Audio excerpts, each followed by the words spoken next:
Most of my life, I have watched a 4-lane highway slowly, and I do mean slowly, get built to the city I live in. This has been going on nearly 70 years since it started, and it's only going 400 kilometers. Since I was young, they had over 200 kilometers to finish. 40 years later, they have 68 kilometers to finish. And with the future needs of infrastructure changing, when this highway finally arrives, possibly within the next decade, we all hope, will it meet the infrastructure needs of tomorrow? That is something you have to look at today on AutoLooks. AutoLooks.net Autopod, streaming day or night, coming right at you, right here, right now. Welcome back to the AutoLooks podcast. I am your host, as always, the doctor to the automotive industry, Mr. Everett J, coming to you from our main website, AutoLooks.net. If you haven't been there, stop by, check it out. Go past the main page, check out the corporate links websites, the ratings, the podcast, and even the calendar to see whose birthday it is today on AutoLooks.net. And thank you out to Podbean.com for getting us out to all the major streaming services around the world. From Spotify to iTunes, you can find the AutoLooks.net podcast there, thanks to Podbean.com. So like I said in the intro, I have watched my entire life the Ontario government slowly, and I do mean slowly, push a limited access highway from Toronto to Sudbury. Now in the great scheme of all things, the province of Ontario is essentially two parts. There's the north and then there's the south. Both of them are completely different than each other, and both of them have completely different infrastructure needs. And yet our infrastructure needs in the north are always set upon what is done in the south. So as I live in a city of over 160,000 people spread out across an area larger than the entire Golden Horseshoe, which encompasses from Oshawa to Vaughan to Milton and even down into Hamilton Stony Creek area. That entire conglomerate, the city of Sudbury, is even bigger than that. But our infrastructure needs are based off of an area of over 6.5 million people. So 6.5 million people dictate what our infrastructure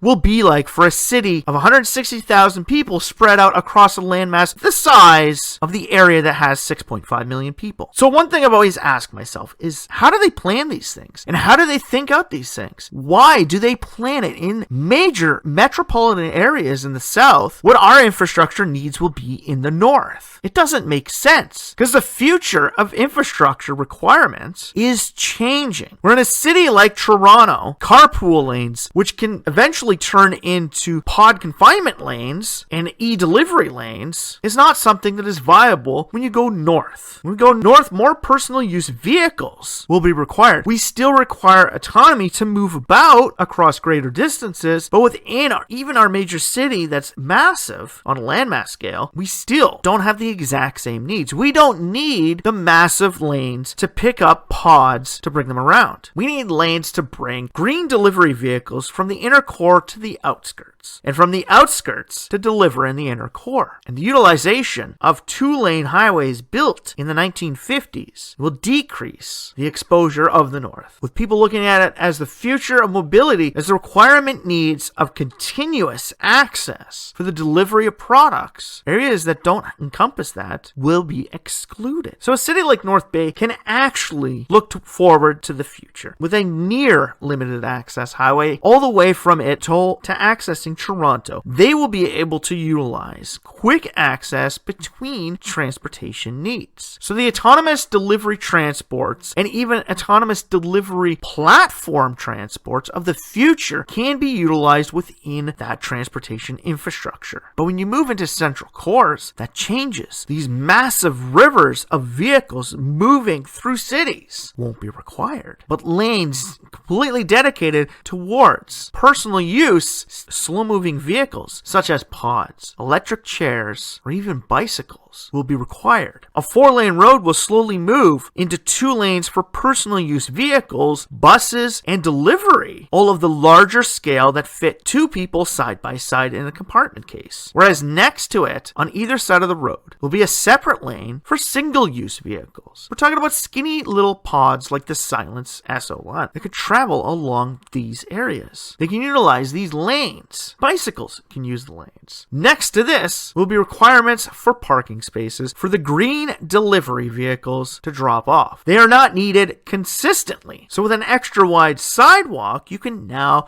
create delivery spaces within it. Similar to that of how you drive along now and you see in certain areas of development, you see bus pull-off areas where the curb goes in and a bus can pull in. It is this dedicated bus stop. Central cores can now have this for transportation needs to pick you up and bring you from here to there, or to deliver you from here to there, or deliver your products from here to there. They can now utilize these lanes. Now, when you're looking in towards the future, Elon Musk kind of had a point when he created his tunnel project. Utilizing a skateboard technology to bring your personal use vehicle from the central core outside of the city without the need for massive highways. The scale and level of autonomy is so great in that circumstance that people can live over an hour away from the central core on one of these systems and still make it to work on time and with ease. The similar ease of using a public transportation train. But like we said, moving from like a city that I live in to a major metropolitan area like Toronto, we require the long rivers. That's to move our products across greater distances. This is for the rural people who need to enter central cores. And these are also for traveling people who still choose not to fly or use AirPod transportation to go from point A to point B. They want to see the world from the ground. So these long rivers, similar to how the United States built their interstate system back in the 50s, are a requirement of infrastructure of the future. City roads are where the infrastructure of the future starts to change, where we now have to have more accessible transportation needs for personal use, bicycle use, and even automobile use. We're moving into suburban areas. You now have to have more space for delivery vehicles to pick up and drop off, whereas we move into a culture of people who have the ability to work from home. You need to be closer to the central core in case you need to come in for a meeting, but you can still do it all from the confines of your personal home. So having products delivered to your house is still a requirement. Taking away space from driveways where more people are moving into single car driveways, you now have the ability to gain more space to add in the infrastructure required for the delivery vehicles. Hell, even for the rideshare vehicles. From here, we move into generalized lots, car sharing services where rental fleets from either rental companies or rideshare companies will have to exist. The suburban area will be its mainstay for the entry into the rideshare program. This is where people can utilize companies like Uber and Lyft to pick them up at their house and bring them to the centralized location where they can take a bigger vehicle for personal use to move their family around on the weekend. These central lots will become larger and closer to the places we live at. From here, we start moving into the downtown core. The major rivers of the interstates and expressways running through the center of our cities is slowly going to diminish as our needs move more into a personal choice of either walking, utilizing bicycles, or even, in the world of tomorrow, air traffic to get us around. Yes, the world of drones is slowly changing the infrastructure requirements of tomorrow. And those requirements in central cores are going to have to be more accessible to flight vehicles. Whereas today, not every single place in a downtown core has to be accessible for a helicopter landing pad. In the future, even parking spaces will have to have this requirement on the top level so that you can utilize it to move outside of the city. Hyperloop systems bringing people into the central core and even products into the central core will require more warehousing and more distribution centers, even within the central core. Bringing stuff from the outside into the inside, you won't have a need for major transportation use. Utilizing skateboard technology from electric vehicles and being able to put a C-can on it for delivery from a transportation freight yard into a central core will be one of the few needs of the major urban centers. This is something that will have to change with infrastructure. We can now green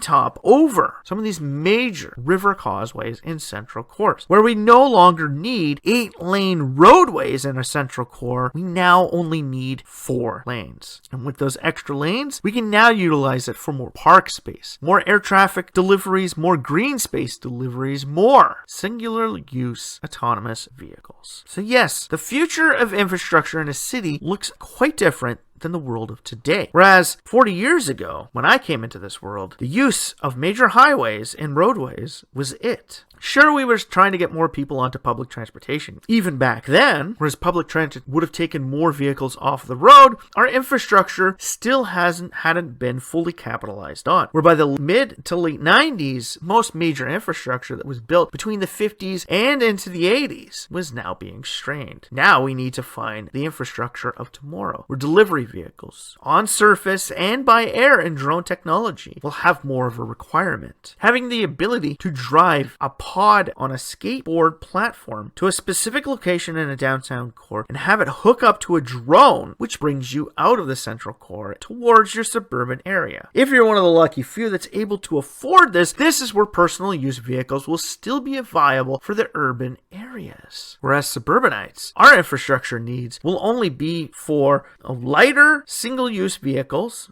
personal use vehicles, and delivery. Whereas we get to the edge of the suburban areas and going out to the rural areas, we will still need the expressways and throughways of tomorrow, where we need to move goods at a faster pace between points. We need to do it safely and efficiently. So don't think that that big 4-lane highway that's coming up to my city that's taken nearly 70 years to get here is still not required. It still has a requirement in the future of tomorrow. Its infrastructure is still plausible for the future of tomorrow. But along that network, within the first 60 kilometers of it, it will slowly change. Whereas carpooling lanes are more of a requirement today than any other time in history. We now need them for our personal use vehicles and centralized pod systems and rideshare. The infrastructure of tomorrow has to be built more on a scale to create a healthy environment, which means now we need to build infrastructure where you can walk and cycle more easily accessible than we do today. Even though I am a person who loves cars and lives in a car-centric city, yes, I get it. Bike lanes and all that are a requirement, but the bike lanes of tomorrow won't just be dedicated bike lanes. I'm sorry to say, but the infrastructure requirements of tomorrow won't be a dedicated bike lane only for bicycles. Bicycles are soon going to have to make way for the autonomous delivery drones. Domino's Pizza created their own autonomous delivery drone, where their downtown corridor can pick up a delivery and deliver it to people within the vicinity. Vehicles like this will still need to be transported on roads for greater distances away from the central location. Whereas we're building bike lanes now to handle cycle traffic of the future, this cycle traffic will now have to blend in with autonomous vehicular travels. Dedicated bus routes, dedicated pod routes are all coming to the future. Whereas the city of Ottawa has dedicated roads for buses and now is looking towards light rail transit and carpool lanes. They don't have many big expressways. A city of 1 million people has 2 expressways, the 416 and the 417. That's it. Hell, we have more bypasses, causeways, and throughways in the city I live in of 160,000 people than the city of Ottawa of over 1 million has. In a city that size, they should have more throughways. But more throughways don't guarantee the easily accessible movement of travel, where the city of Montreal is essentially gridlocked from 2:30 to 7 o'clock every night, where people move from their central core to the outskirts. They have a magnitude of limited access throughways and expressways greater than any other city in all of Canada, and yet they have worse traffic problems than some cities with less. But why is that? It's because this infrastructure is still built off of a car-centric population existent in the 50s. We're utilizing surface roads for more green delivery vehicles of the future and rideshare vehicles. The city of Montreal can start to expand outside of these major throughways. Spending billions of dollars to upgrade these things is still a viable option for the transportation of goods. But the transportation of services which bring you from point A to point B, the infrastructure requirements will need to be upgraded. A surface road with 6 lanes will not suffice in the future in the city of tomorrow, where personal use vehicles will need to be diminished from the central core. Even in suburban areas with 6-lane boulevards will have to be reduced to 4-lane boulevards with a dedicated lane on each side for delivery of products. Our infrastructure is changing, and every time I walk up my door, I can see 3 different forms of infrastructure within a 10-minute drive. I could see the original highway which crossed this country back at the turn of the last century. Then I could see the reformation of that infrastructure to make it safer for higher usage travel and higher speed travel, which was developed in the 50s. Then over from that is the limited access throughway, which allows the transportation of goods and services today to be maximized to its full extent. Now with that, the possibility of expansion towards the pod delivery services of tomorrow, which the infrastructure requirements will give us, is one of the few areas that infrastructure will need to be updated. So yes, in the future of tomorrow, there are major infrastructure requirements which we need to make. Spending billions of dollars on more collector lanes and more freeways will not take us away from gridlock. Whereas more people within the central core start to move away from their personal use vehicles, we need to jump onto the fact that since they now don't own vehicles, what can we use this space and the infrastructure for? Let's make it for something of more mobility with more people. The movement of people will become greater, but we must plan it properly with the proper lanes. So for myself, Everett J, if you like this podcast, please like, share, or comment about it. Hell, ask us some questions about the infrastructure requirements of tomorrow. Yeah, we know a little bit about it, and we've seen the way that our future is moving towards. So if you got a question, ask us about it. And then send this podcast out to friends, family, co-workers, anyone you can think of. And then after that, stop by the main website at AutoLooks.net and check out some of the autonomous products coming to you for the future infrastructure requirements we all demand. So for myself, Everett J, and the whole AutoLooks team here, sit down and enjoy the expansion of our infrastructure of tomorrow.